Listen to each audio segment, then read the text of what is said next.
one grappling gun with carbon fiber, and we tried to give it a little bit of a techie look. Shoots that dart out. There's a CG cable that goes out with it.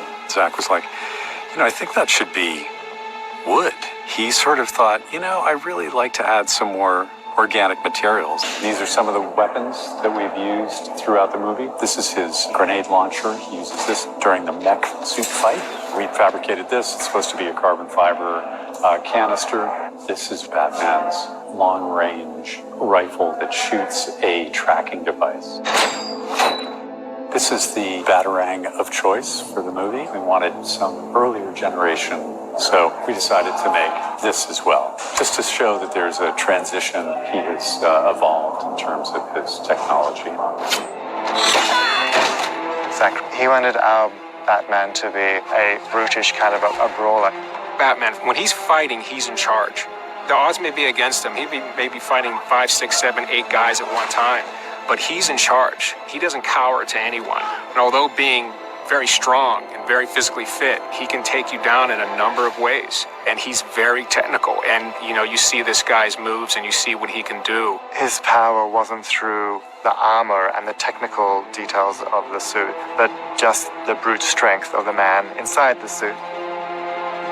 I got in the best shape that I'd ever been in, and then I sort of got past that as we were going for this idea of like a big, hulking, kind of like thicker bruiser sort of physique, which wasn't like lithe and ripped. It was more like big and brawler. 15 months ahead of time. I was training 4 and then 5 and then ultimately 6 days a week, and it's hard to add muscle to your body, especially at my age. It's tough, and that's what we did. And I ended up putting on about 2.5 pounds of muscle a month and really changing my body completely. You could see there was muscle definition from head to toe. He was incredibly ripped. The suit, in fact, it skims the body. You can see every muscle. So it's this incredibly intimidating figure that looks a lot like the way he's drawn in the graphic novel. Even through the boots, through the gloves, you get this impression of a tower of strength. Zach really wanted it to pay homage to the Batsuits in the graphic novels and comic books over the last 75 years of his history. Well, the greatest thing about the new costume, I think, is that we have the gray back. Just because we've been armored and black, and it's cool, they've done it. And now the fact that we get to go back to this gray look with the big black bat and the short ears. Zach really wanted the costume to look like it had been around for a long time, that he'd fought in this costume over the decades. He wanted the sense it was like a battle-worn quality to the costume. So from head to toe, there's wear and tear, there's scratches, there's bullet holes, there's all sorts of signs that he's been out there on the streets for a long time now. It's interesting because the Batsuit may at first appearances seem quite simple and low-tech, but the costume technologies and the thinking that goes into achieving that look are actually pretty cutting edge. We create a mannequin of him, we do the muscle sculpt on top of that, and then of course you have to make the molds, make the positives and the negatives, pour the foam latex, tint the latex, paint the cowl. It's a huge achievement in costume engineering.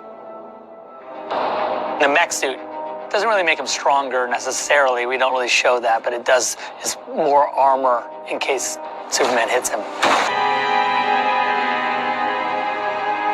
What Zach liked about it is this sort of sense that it's something that a guy has put together, welded, prototyped in his workroom.